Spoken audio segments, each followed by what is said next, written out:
ಮಾತು ಆಡಿದ್ರೆ ಹೋಯ್ತು, ಮುತ್ತು ಒಡೆದ್ರೆ ಹೋಯ್ತು ಅಂತಾರೆ. ಸಚಿವ ಜಮೀರ್ ಬಣ್ಣಗೇಡಿತನದ ಮಾತು ಅವರ ಸಣ್ಣತನವನ್ನು ಬಯಲು ಮಾಡಿದೆ. ಈ ಮಾತು ಸ್ವತಃ ಜಮೀರ್ ಅಹಮದ್ಗೆ ಮುಜುಗರ ತಂದಿದ್ದಲ್ಲದೆ ಕಾಂಗ್ರೆಸ್ ಪಕ್ಷಕ್ಕೂ ಕಸಿವಿಸಿ ತಂದಿದೆ. ಖಾನ್ ಸಾಹೇಬರ ಕುಹಕದ ಮಾತೆ ಚನ್ನಪಟ್ಟಣದ ಅಖಾಡದಲ್ಲಿ ದಳಪತಿಗಳಿಗೆ ಬ್ರಹ್ಮಾಸ್ತ್ರ ಆಗಿದೆ. ಕರಿಯ ಮಾತು ಡೋರ್ ಟು ಡೋರ್ ಕ್ಯಾಂಪೇನ್ ಮೂಲಕ ಮನೆ ಮನೆ ತಲುಪಿದೆ.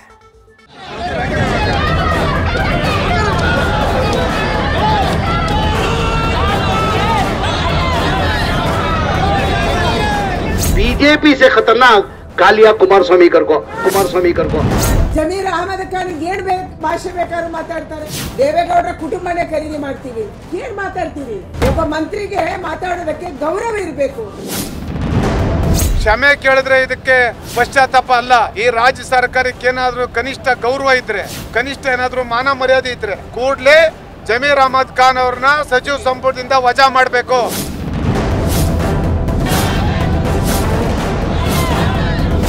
ಅಲ್ಪಸಂಖ್ಯಾತ ನಾಯಕ ಸಚಿವ ಜಮೀರ್ ಸಾಹೇಬರ ಬಾಯೇ ಸುಮ್ಮನಿರಲ್ಲ ಅಂತಿದೆ.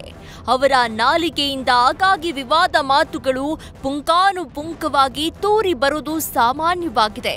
ನ್ಯಾಯಾಲಯದ ತೀರ್ಪನ್ನೇ ರಾಜಕೀಯ ತೀರ್ಪು ಎಂದಿದ್ದ ಮಿನಿಸ್ಟರ್ ಜಮೀರ್ ಟೀಕಿಸುವ ಭರದಲ್ಲಿ ಕೇಂದ್ರ ಸಚಿವ ಕುಮಾರಸ್ವಾಮಿಯನ್ನ ಕರಿಯಣ್ಣ ಅಂತ ಕರೆದು ಸ್ವತಃ ತಾವೇ ಕೋಲು ಕೊಟ್ಟು ಹೊಡೆಸಿಕೊಳ್ಳುವಂತಾಗಿದೆ.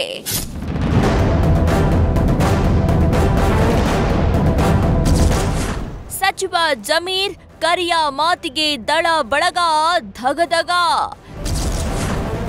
ಚನ್ನಪಟ್ಟಣ ಕಣದಲ್ಲಿ ಆಯುಧವಾಯ್ತು ಮಿನಿಸ್ಟರ್ ಮಾತು. बीजेपी से खतरनाक कालिया कुमारस्वामी कर को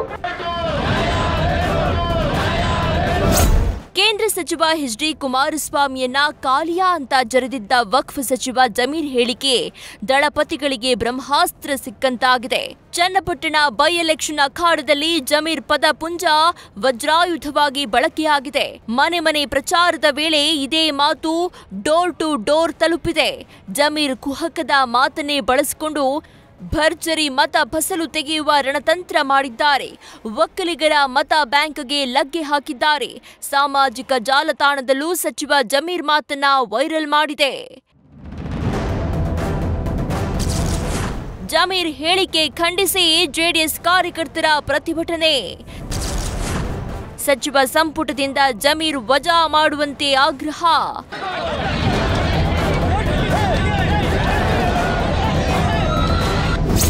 ಮತ್ತೊಂದೆಡೆ ಸಚಿವ ಜಮೀರ್ ಹೇಳಿಕೆ ಖಂಡಿಸಿ ಫ್ರೀಡಂ ಪಾರ್ಕ್ನಲ್ಲಿ ಜೆಡಿಎಸ್ ಕಾರ್ಯಕರ್ತರು ಪ್ರತಿಭಟನೆ ನಡೆಸಿದ್ರು. ಮಾಜಿ ಎಂಎಲ್ಸಿ ರಮೇಶ್ ಗೌಡ ನೇತೃತ್ವದಲ್ಲಿ ಕೀಳು ಭಾಷೆಯ ಪರಿಣಿತ ಸಚಿವ ಜಮೀರ್ ಅಹಮದ್ಗೆ ಧಿಕ್ಕಾರ ಅಂತ ಘೋಷಣೆ ಕೂಗಿದ್ರು. ಜಮೀರ್ ಪ್ರತಿಕೃತಿಗೆ ಚಪ್ಪಲಿಯಿಂದ ಹೊಡೆದು ಆಕ್ರೋಶ ವ್ಯಕ್ತಪಡಿಸಿದ್ರು. ಸಚಿವ ಸಂಪುಟದಿಂದ ಜಮೀರ್ ವಜಾ ಮಾಡುವಂತೆ ಆಗ್ರಹಿಸಿದ್ರು. ಎಲ್ಲೋ ಬಸ್ ಓಡಿಸಿಕೊಂಡಿದ್ದವನನ್ನ ಶಾಸಕರನ್ನಾಗಿ ಮಾಡಿದ್ದು ಜೆಡಿಎಸ್. ಜಮೀರ್ ಅಸಭ್ಯ ಮಾತು ಸರಿಯಲ್ಲ ಅಂತ ಜೆಡಿಎಸ್ ಮಾಜಿ ಎಂಎಲ್ಸಿ ರಮೇಶ್ ಗೌಡ ಕಿಡಿಕಾರಿದ್ದಾರೆ. ವಿಧಾನಸೌಧಕ್ಕೆ ನಿಮ್ಮನ್ನ ಕುಮಾರಣ್ಣವ್ರ ಜೊತೆ ಹೋದಂತ ಒಂದು ಸಂದರ್ಭದಲ್ಲಿ ಮಾರ್ಷಲ್ಗಳು ನಿಮ್ಮನ್ನ ತಡಿತಾರೆ.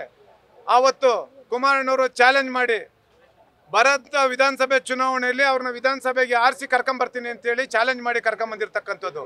ನನಗೆ ಒಂದು ಮತ ಭಿಕ್ಷೆ ಕೊಡಿ ಅಂತೇಳಿ ಪ್ರತಿಯೊಂದು ಮನೆಗೂ ಹೋಗಿ ದರಿದ್ರ ನಾರಾಯಣ ರ್ಯಾಲಿ ಮಾಡಿ ಇವ್ರನ್ನ ಚುನಾಯಿತರಾಗಿ ಆರಿಸಿ ಕರ್ಕೊಂಬಂದಿರ್ತಕ್ಕಂಥದ್ದು ಇದೇ ಪೂಜ್ಯ ದೇವೇಗೌಡರು ಸಾಹೇಬರು ಕುಮಾರಣ್ಣವರು. ಇದನ್ನ ಕ್ಷಮೆ ಕೇಳಿದ್ರೆ ಇದಕ್ಕೆ ಪಶ್ಚಾತ್ತಾಪ ಅಲ್ಲ.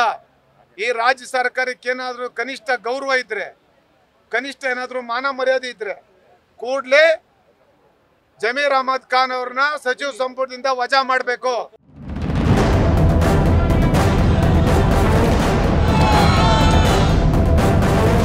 ಬಳಿಕ ಸಚಿವ ಜಮೀರ್ ಅಹಮದ್ ಪ್ರತಿಕೃತಿಗೆ ಬೆಂಕಿ ಇಡಲು ಅವಕಾಶ ಕೊಡದ ಪೊಲೀಸರು ಜೆಡಿಎಸ್ ಕಾರ್ಯಕರ್ತರನ್ನ ವಶಕ್ಕೆ ಪಡೆದರು.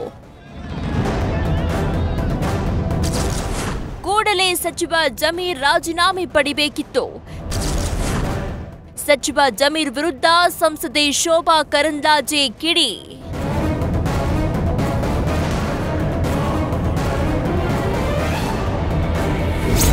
ಸಚಿವ ಜಮೀರ್ ಅವರು ಏನು ಭಾಷೆ ಬೇಕಾದ್ರೂ ಮಾತನಾಡ್ತಾರೆ. ದೇವೇಗೌಡರ ಕುಟುಂಬವನ್ನ ಖರೀದಿ ಮಾಡ್ತೀನಿ ಅಂತಾರೆ. ಸೌಹಾರ್ದತೆ ಬಗ್ಗೆ ಸಚಿವರು ತಿಳಿದುಕೊಂಡಿರಬೇಕು. ಸಿದ್ದರಾಮಯ್ಯ ಕೂಡಲೇ ರಾಜೀನಾಮೆ ಪಡಿಬೇಕಿತ್ತು ಅಂತ ಸಂಸದೆ ಶೋಭಾ ಕರಂದ್ಲಾಜೆ ಕಿಡಿಕಾರಿದ್ದಾರೆ. ಜಮೀರ್ ಅಹಮದ್ ಖಾನ್ ಏನ್ ಭಾಷೆ ಬೇಕಾದ್ರೂ ಮಾತಾಡ್ತಾರೆ. ದೇವೇಗೌಡರ ಕುಟುಂಬನೇ ಖರೀದಿ ಮಾಡ್ತೀವಿ. ಏನ್ ಮಾತಾಡ್ತೀರಿ? ಒಬ್ಬ ಮಂತ್ರಿಗೆ ಮಾತಾಡೋದಕ್ಕೆ ಗೌರವ ಇರಬೇಕು. ರಾಜ್ಯದ ಬಗ್ಗೆ ತಿಳ್ಕೊಂಡಿರ್ಬೇಕು. ಸೋಷಿಯಲ್ ಹಾರ್ಮೋನಿ ಬಗ್ಗೆ ತಿಳ್ಕೊಂಡಿರ್ಬೇಕು. ಜಾತಿ ವ್ಯವಸ್ಥೆ ಬಗ್ಗೆ ತಿಳ್ಕೊಂಡಿರ್ಬೇಕು. ಅದು ಬಿಟ್ಟು ನೀವು ಬಾಯಿಗೆ ಬಂದಂಗೆ ಮಾತಾಡಕ್ಕೆ ನಿಮ್ಮ ಚೇಲನನೇ ಇಟ್ಕೊಂಡಿದ್ದೀರಿ. ಜಮೀರ್ ಅಹಮದ್ ಖಾನ್ ಅವರ ತಕ್ಷಣ ರಾಜೀನಾಮೆ ತಗೋಬೇಕಿತ್ತು ನೀವು. ಯಾವ ಬಿಜಾಪುರ ಜಿಲ್ಲೆಯಲ್ಲಿ ವಿರಕ್ತ ಮಠಕ್ಕೆ, ASI ಸೈಟ್ಗಳಿಗೆ, ಸೋಮೇಶ್ವರ ದೇವಸ್ಥಾನಕ್ಕೆ 16,000 ರೈತರಿಗೆ ನೀವು ನೋಟಿಸ್ ಕೊಡಕ್ಕೆ ಶುರು ಮಾಡಿದ್ರಿ. ಅವತ್ತೇ ನೀವು ರಾಜೀನಾಮೆ ತಗೋಬೇಕಾಗಿತ್ತು.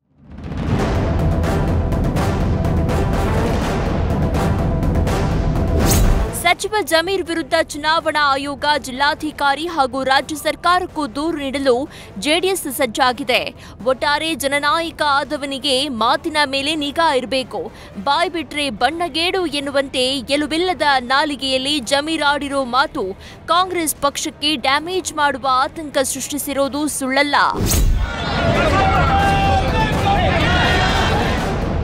News first bureau. News first ನಿರ್ಭೀತಿಯಿಂದ ನಿಮ್ಮ ಪರವಾಗಿ.